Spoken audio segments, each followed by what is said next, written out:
Why do you feel like an imposter? Well, it's not a mystery. It's a map.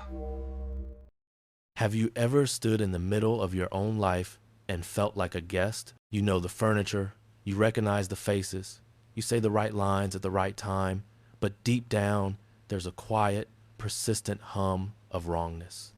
It feels as if, long ago, you were handed the keys to a magnificent, sprawling house, the house of you, but for some reason, you've only ever lived in the front room. You keep it immaculate.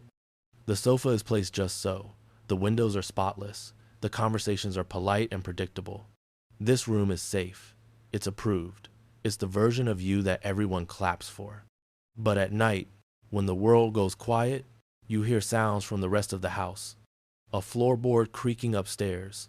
A low murmur from behind a locked door in the hallway. A cold draft seeping from under the cellar door. And a part of you, a deep and ancient part, aches with a strange kind of homesickness. A longing for rooms you've never allowed yourself to enter. If this feeling resonates in your bones, stay with me, because we are not here to redecorate the front room. We are here to find the keys, to explore the entire, mysterious, and beautiful house that is you. This isn't about becoming someone new. It's about coming home to the person you've always been. The great psychological cartographer, Carl Jung, spent his life drawing maps of this inner architecture. He saw that so many of us live our lives as if we are tenants, not owners of our own psyche.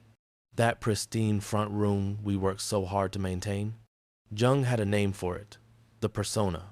It's the mask we present to the world, the curated self we want others to see, the good daughter, the reliable employee, the strong friend, the perfect parent. The persona isn't inherently bad. It's a necessary interface for social life, like the front door of your house. It allows guests to enter and engage with you in a structured way. The danger, as Jung saw with heartbreaking clarity, arises when we mistake the front room for the entire house. When the mask fuses to our skin, we forget that there are other rooms, other parts of ourselves waiting in the quiet halls. We become so identified with the performance of being good or successful that the echoes from the rest of the house start to sound like threats. And the profound loneliness of living in just one room while pretending you own a mansion begins to set in. The goal of a deep and meaningful life, what Jung called the process of individuation, is to become the brave and loving steward of the entire house. It's the journey of exploring every dusty attic, every sun-filled library you never knew you had. And yes, even the dark, cobweb cellar you've been too afraid to approach. It is the process of integrating all these disparate parts until the house no longer feels like a collection of separate, sealed-off rooms, but a single, coherent, living home. Your home. If this journey of exploring our inner homes feels right to you, if you feel a flicker of recognition and a desire for a companion as you walk these halls, I gently invite you to subscribe to Mind Decode Explained. We don't offer easy answers here, but we do offer a lantern and a hand to hold as we explore the hidden corridors together. Every exploration we embark on is a step closer to wholeness, a step closer to home. So where do we begin our exploration? We begin by following the sound, that persistent noise, that cold draft that makes you shiver even in your perfectly tidy front room. It's coming from the cellar. This is the first and most crucial landmark on Jung's map. He called this place the shadow. The shadow is the cellar of your psyche. It's where you banished every part of yourself that you were taught was unacceptable, messy, or shameful. Your anger is down there. Your fierce ambition that was called unladylike or aggressive is down there. Your vulnerability that was called weakness. Your wild, chaotic creativity that didn't fit into a neat box. Your envy, your greed, your secret longings.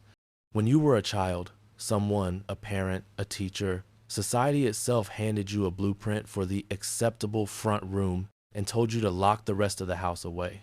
They didn't do it to be cruel. They did it because they were living in their own front rooms, terrified of their own cellars. But here is the psychological truth that forms the bedrock of this work. What you repress does not disappear. It simply goes underground and gathers power. Like geothermal energy, it builds pressure beneath the floorboards. Jung saw it constantly in his practice. The man who prided himself on his saintly patience would suddenly erupt in a terrifying road rage incident. The woman who was the epitome of kindness would be plagued by viciously judgmental thoughts about her friends. This is the shadow banging on the cellar door, demanding to be acknowledged. The tragedy is that we see this energy as monstrous. We double bolt the door and turn up the television in the front room to drown out the noise. We live in fear of what's in our own cellar. And here we encounter the first great thorn of misunderstanding on this path. Many people believe that shadow work is about indulging your darkest impulses, about becoming a worse person. This could not be further from the truth. The brilliant researcher Brené Brown, who has spent her life studying shame, vulnerability, and courage, gives us the key. She teaches us that shame is the silent killer of wholeness. The door to our cellar isn't locked with a simple key. It's sealed with the thick, sticky tar of shame. We are terrified that if we open that door, the monster of our anger or our ambition will come out and devour our carefully constructed life, making us unlovable and unworthy of connection. But Jung and Brown both point to the same courageous act. The only way to heal is to turn toward the door, not to break it down, but to approach it with curiosity and compassion, to whisper to the darkness, "I know you're there. I'm scared, but I'm ready to listen." What happens when you do? You discover that the things in your cellar are not monsters. They are abandoned, starving parts of your own life force. That rage? It's the guardian of your boundaries, the part of you that knows when you've been violated and has the energy to say no. That wild ambition is the rocket fuel for your greatest creations, the part of you that wants to build and contribute and leave a mark. That deep vulnerability, it's the source of all true intimacy and connection, the very thing that allows another person to truly see you. The shadow, when integrated, doesn't make you evil. It makes you whole. It makes you powerful. The energy that was once a source of secret shame becomes the furnace that warms the entire house. It's the raw material for a life that is not just polite, but vibrant, authentic, and deeply, truly yours. Now, let's talk about why that cellar door can feel so impossibly heavy. Why even the thought of approaching it can send a wave of panic through us. This is where the wisdom of a thinker like Dr. Bessel van der Kolk becomes our guide. In his groundbreaking work, he has shown us that the body keeps the score. Sometimes parts of us weren't just politely asked to go to the cellar, they were thrown down there during moments of trauma, big or small. An experience of being shamed for speaking up in class, a harsh criticism from a parent for being too emotional, a moment of betrayal that taught you that trusting was dangerous. Your conscious mind may have moved on, but your nervous system, your body, remembers. It remembers the feeling of threat associated with that part of you. So, that persistent ache you feel, that tension in your shoulders, that knot in your stomach when you think about making a bold move, that is the body, standing guard at the cellar door. It's trying to protect you from a pain it remembers, even if your mind has forgotten the details. This understanding changes everything. It invites us to treat our fear and resistance not as a personal failing, but as a deeply intelligent survival mechanism. The work, then, is not to force the door open, but to gently reassure the guardian at the gate. It's to place a hand on our own heart and say, "I know you're trying to keep me safe. Thank you. But we are safe now. The danger has passed." We can afford to be curious. This is a slow, somatic process. It might look like noticing the physical sensation of your anxiety without judgment. It might look like breathing into the tension instead of trying to escape it. It's about showing your own body through gentle presence that it is finally safe to explore the whole house. When we do this, the lock of shame begins to dissolve, and the heavy door of trauma begins to feel just a little bit lighter on its hinges. But the house has more than a front room and a cellar. As you grow braver, you might find a winding staircase leading up to a dusty, forgotten attic. In Jung's map, This attic can be seen as the realm of the anima and animus, the inner, unconscious representation of the opposite gender that resides within each of us. In the language of his time, he described the anima as the inner feminine in a man and the animus as the inner masculine in a woman. Now, this isn't about rigid stereotypes. It's about wholeness. For centuries, our culture has been another strict architect, telling men to lock away their attic of tenderness, intuition, emotional receptivity, and connection to nature. It told women to lock away their attic of assertiveness, logical direction, and public voice. We were all handed blueprints for half a house and told it was the whole thing. Living a life that isn't yours often means living in this state of psychic imbalance. A man disconnected from his anima might achieve great external success but feel an inner deadness, a profound inability to connect with his own feelings or the emotional world of others. His life looks perfect from the outside, but the house feels cold and empty. A woman alienated from her animus might be deeply empathetic and caring, but find herself unable to set boundaries, make decisive choices for her own life, or claim her own authority. She spends her life tending to everyone else's garden while her own lies fallow. The journey of individuation is about finding the key to the attic. It's about climbing the stairs and blowing the dust off these forgotten capacities. It's not about a man becoming less masculine or a woman less feminine.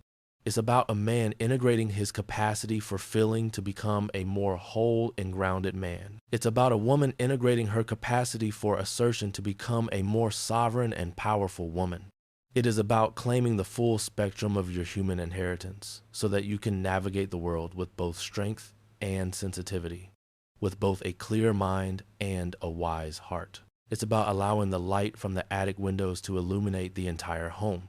As we explore, we might begin to notice the very foundation of the house itself, the ancient stones upon which it is built. Jung called this the collective unconscious. He proposed that beneath our personal history, our personal cellar and attic, lies a shared, inherited bedrock of human experience. This foundation is patterned with what he called archetypes, universal symbols and stories that appear in myths, fairy tales, and dreams across all cultures and all of time. The hero, the great mother, the wise old man, the trickster, the innocent child. These aren't just characters and stories. They're energetic templates that shape our unconscious lives. Have you ever noticed a recurring pattern in your life? Perhaps you always find yourself in the role of the rescuer, drawn to people you feel you need to fix, only to end up exhausted and resentful. Or maybe you're stuck in the archetype of the dutiful child, long into adulthood, still making major life choices based on what would please your parents, feeling a growing sense of emptiness. This is the power of an unconscious archetype. It's like living in a house that was built on a specific blueprint, the blueprint of the helper or the good son, and you keep playing out the same drama in every room with every person you meet because you've never realized you could choose a different blueprint. The magic of becoming aware of these archetypes is that it gives you choice. When you can say, I see, I've been playing the part of the martyr, you are no longer possessed by the role. You can see the script you've been handed. And once you can see the script, you can decide if you want to keep reading from it. You can choose to step into another archetype that is also part of your foundation, the sovereign, the creator, the explorer. Recognizing the archetypal foundation doesn't trap you. It liberates you. It allows you to see the ancient story you've been a part of, and then consciously, bravely, begin to write your own next chapter. Now, there is a very common and very human way that we avoid doing this deep inner work. It's a psychological defense mechanism that Jung called projection. And using our metaphor is quite simple to understand. It's when you stand at your own front window, ignoring the peeling paint on your shutters and the cobwebs in your cellar, and instead become utterly fixated on the flaws in your neighbor's house. You might rage about their overgrown lawn. You might gossip about the loud arguments you hear coming from their windows. You might judge them for their laziness or their arrogance, Projection is the act of taking an unacknowledged part of your own house, a part that's in your cellar or your attic, and seeing it as if it exists, only over there in someone else. The person who is constantly furious at the arrogance of their boss is often refusing to look at their own locked away ambition in the cellar. The person who judges everyone for being needy is likely terrified of their own deep, unacknowledged need for connection and vulnerability. Projection turns the world into a mirror of our own unexamined interior. It feels easier, for a time, to fight with our neighbor than to go into our own dark cellar. But it is a devastatingly lonely way to live. It prevents true connection, because we are never seeing the other person clearly. We are only seeing the reflection of our own disowned parts. Jung's map teaches us that our strongest emotional reactions to others are a compass. They are pointing the way home. When you feel a disproportionate surge of anger, irritation, or even adoration towards someone, the map invites you to pause and gently ask, what part of my own house is this person showing me? What locked room in my own soul is this feeling asking me to visit? This isn't about blame or letting others off the hook for their behavior. It's about radical self-responsibility. It's about withdrawing your projections from the world, taking back that energy, and using it to illuminate and furnish the rooms within your own home. So, we stand here, in the hallway of this great house. We are aware of the pristine front room, the rumbling cellar, the dusty attic, the ancient foundation. We see how we project our disowned parts onto others. The question becomes, what is the key? How do we move from being a frightened tenant in one room to the loving master of the entire estate? Here we arrive at the breakthrough, the heart of the entire journey. The key is not a thing you find. It is a choice you make. It is the conscious decision to turn toward your own inner experience, with courage and, most importantly, with kindness. The key has two sides. One side is radical honesty, the willingness to see and name what is actually there, without flinching. To say, yes, there is rage in my cellar. Yes, there is grief in my attic. Yes, I am lonely in this front room. The other side of the key is profound self-compassion, the ability to approach these parts not with judgment, but with the tenderness of a parent finding a lost child. The breakthrough moment is when you stop fighting the sounds from the cellar, and instead, you walk to the door, not with an axe, but with a lantern and a cup of tea. You sit down and you listen. You allow the stories of the abandoned parts to be heard. You let the anger speak its truth about broken boundaries. You let the grief weep for its losses. You let the unacceptable ambition tell you about its dreams. And in this act of compassionate listening, a miracle happens. The monsters transform. They are not there to destroy your house. They have been banging on the door because they hold the very energy you need to truly live in it. The rage becomes the fuel for passionate action. The grief carves out space in your heart for deeper love. The ambition becomes the engine for your unique contribution to the world. You are not banishing the shadow. You are integrating it.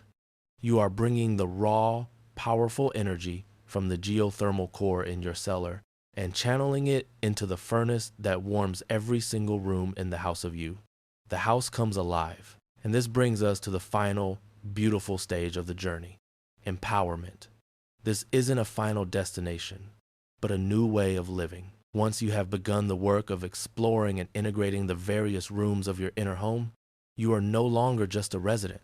You become the architect, the interior designer, the loving steward of your own soul. You can begin to make conscious choices. You can decide to open the windows in the attic and let the fresh air of intuition and feeling circulate. You can take the powerful, sturdy furniture you found in the cellar and bring it into the living room, making it a place of authentic strength, not just polite performance. You can repair the cracks in the foundation by understanding the old family and cultural stories you've inherited and choosing which ones to honor and which ones to release. Life doesn't suddenly become perfect or painless. Storms will still rage outside. The plumbing will sometimes break, but the difference is cataclysmic. You are no longer cowering in one small room, terrified of the noises in your own home. You are standing in the center of it all, grounded, whole, and resourceful. You know where your strength lies. You know where your tenderness is stored. You know how to access your own wisdom. The persistent ache of wrongness is replaced by a deep, quiet sense of belonging. The feeling of being an imposter in your own life dissolves because you are finally at home. The work is to simply keep walking the halls, to tend to the different rooms, to listen with kindness when a new sound emerges from a previously unknown corridor. The house is infinite, and the exploration is the joy of a lifetime. So, as we bring our journey to a close for today, I want to leave you with this.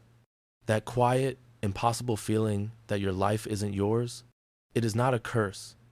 It is a sacred summons.